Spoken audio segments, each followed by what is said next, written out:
released on AHA, but it's a follow-up from Leadless 1, and it's very interesting change in shift in the technology of pacemakers.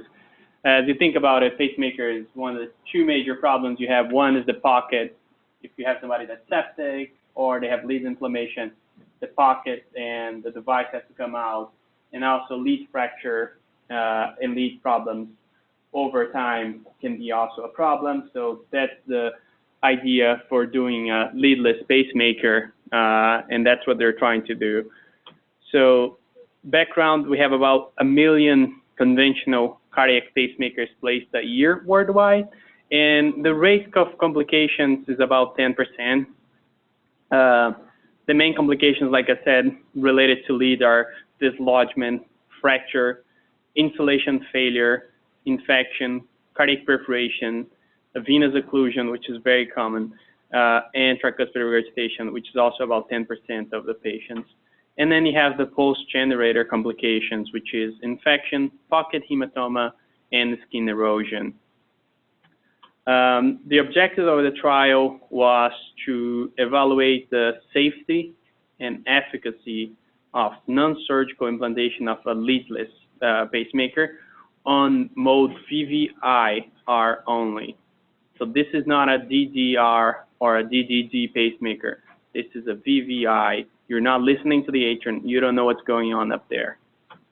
The leadless pacemaker, the way it's introduced, you have a percutaneous femoral vein delivery. It's that large 18 French. It's steerable, comes from the groin.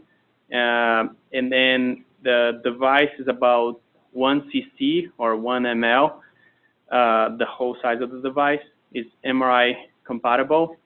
And they said that you can retrieve the device, and they actually did retrieve about 4 of those. Makes me think that would be a very interesting procedure to get one of those devices back, but that will be in the future. And this is to illustrate. So you come from the groin. The catheter is already designed to be like this, to go through the tricuspid valve, and then you go to the apex. That's the whole device, which is about 1 centimeter, and that's the docking interface, which is connected to the catheter, and that's where you're going to implant the pacemaker, and that's how it's going to look on your X-ray after you put it in. Yes. Great question. So nobody knows. I mean, that's true. We have data for about 6 months on this, and their estimated battery life based on 6 months usage is about 10 to 15 years. But that's an estimate. But we don't have 10 to 15 years on anyone yet to know for sure what's going to be. It's a simple device, right? The VVIR. Yes. I mean, It should last 10 years. Absolute bare bone of pacemaker. Exactly. You're not It's a bare bone. Isn't there something you can actually break through? I remember somebody saying that initially, if the battery runs out.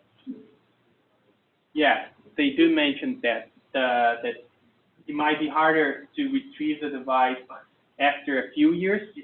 So they're able to do up to 6 months, but they said that that's a big concern after a few years because the leads are going to get hooked up onto the tissue, which is about 4 ways out that the lead goes in, as you can see here. And you're going to have to get a chunk of the RV if you're going to take this out. So they're saying just get another one in if you need be. And you leave both there. Just like you leave leads in for some patients, but this is much larger than leads. So I don't know. Yes?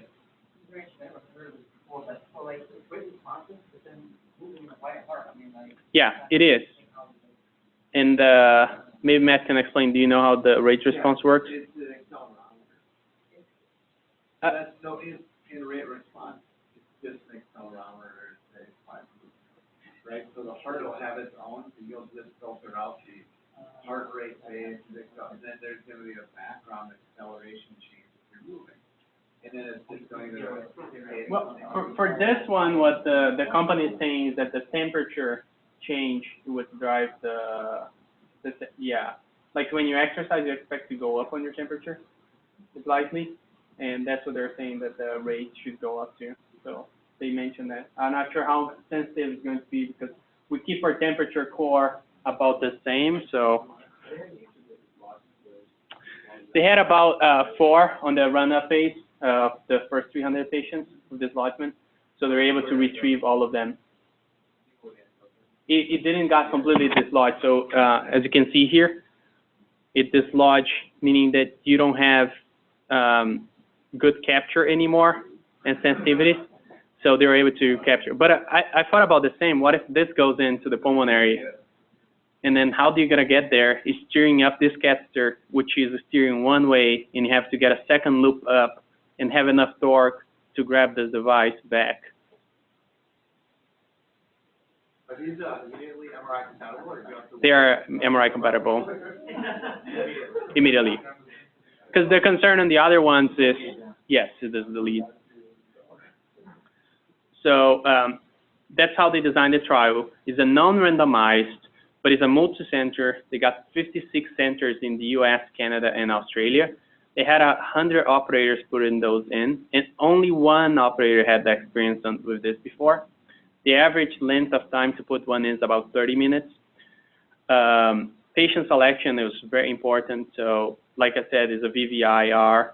So you want to be pacing patients with chronic AFib, with AV or bifascicular branch-brain block, sinus rhythm with second or third degree AV block, and low level of physical activity, or short life expectancy, or sinus bradycardia, or unexplained syncope with abnormal EP study. Meaning that pretty much patients are not doing very much, or they're not depending on their atron, that they're the ones that qualify for this device right now.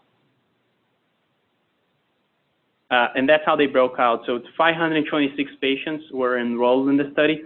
The 300 were the ones that they defined safety for this. So there was what they call the initial consecutive patients. Of those, only was about 95% success of implantation. And they follow up those patients for up to 6 months. And then the total, they also follow up the total 526 patients to see if they have any other adverse events. Endpoints for them was freedom of serious adverse events at 6 months. That's mainly to get that approval from the FDA and get that on the market. That's how they decided 6 months. Another efficacy is would you have the pacing capture threshold at 2 volts, and then the therapeutic acceptable sensor amplitude is an R wave of 5 millivolts at a time or at 6 months. And then the outcomes here, so the device was, like I said, successfully implanted in about 96% of the patients. The primary safety endpoint, which was intent to treat analysis, was 280 of the 300 achieved that endpoint. Efficacy endpoint, remember, was the ability to pace, so 270 out of the 300 achieved that endpoint, and then efficacy, 290 achieved that device implant. So overall, pretty much in the 90 to 95% for those. And this, I don't know how it projects, but this is just to compare to adverse events. So pacemakers in general, like I said, is about 10% when you look across the world. I think some centers are a lot better. I think here we're about 2 or 3% for our rate of complications. But as you can see here, they had about 6.7% on the primary cohort and then 6.5 on total. And the one that you care the most is cardiac tamponade requiring intervention, was only 1 patient. And then what happened was device dislodgement that happened in 5 patients. They were able to recapture the device, and the patient threshold was elevated, meaning that it's not really pacing appropriately, so you have to take out the device, as they did in 4 patients. But overall, the 300, which is the primary cohort, the results were about the same as in the total cohort. And similar, despite you don't have a comparison group here, which is a standard pacemaker, the historical comparison is about the same for them. So the big limitations, this is observational study, mean follow-up is only 6 months. Like we guys are talking about, what do you do when the battery runs out, and how you're going to retrieve this device in the long run when this gets scarred out. I mean, how you're going to get the laser that's so thick, and you're going to get the laser to remove this whole chunk of myocardium there. You have, like Matt said, it's a bare bone pacemaker, so it doesn't do very much. So you have no electrogram data, you have no therapies, you have pretty much nothing there. It's just a VVIR device pacing you out. There is a large venous sheet, 16 French, although they didn't have much of hematoma complications on this paper, and is a single chamber RV pacing only. So you're not pacing the left side of the heart or biventricular, neither the right atrium.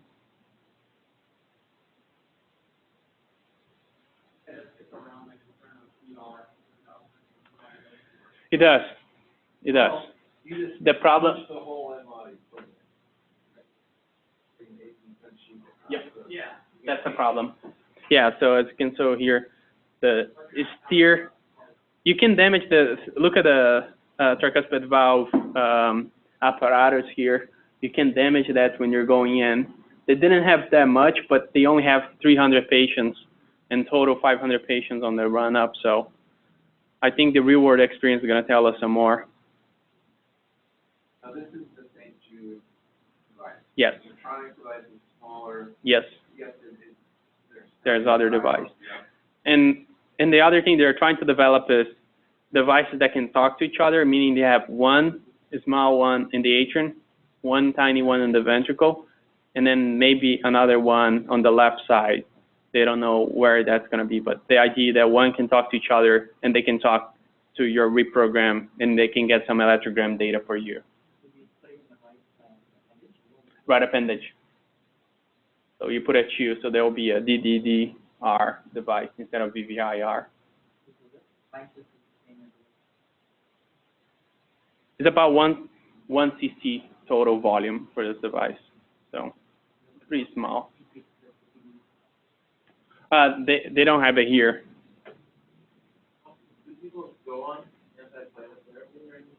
Not for this. Unless they have an indication because of AFib.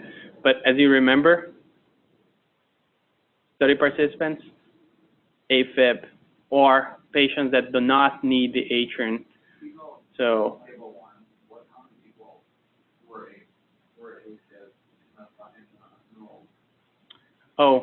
I don't have it here. It's on the, yeah, I don't have, sorry. So I imagine device democratized to be less likely, especially small device, but this thing got infected after 5 Has come out. But I mean, if it's fibrosed in there after 5 or 10 years, I can imagine that being difficult to Very difficult. remove. Very difficult. Yeah. And nobody has experience on that yet.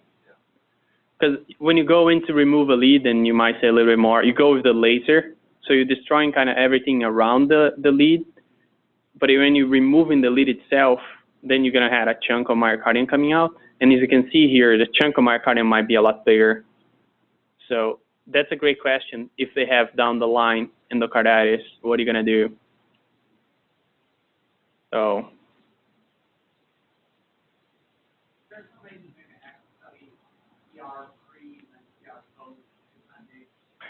That's a great idea. We'll be looking into it. So, no, I don't think so, right? I don't think we're doing here.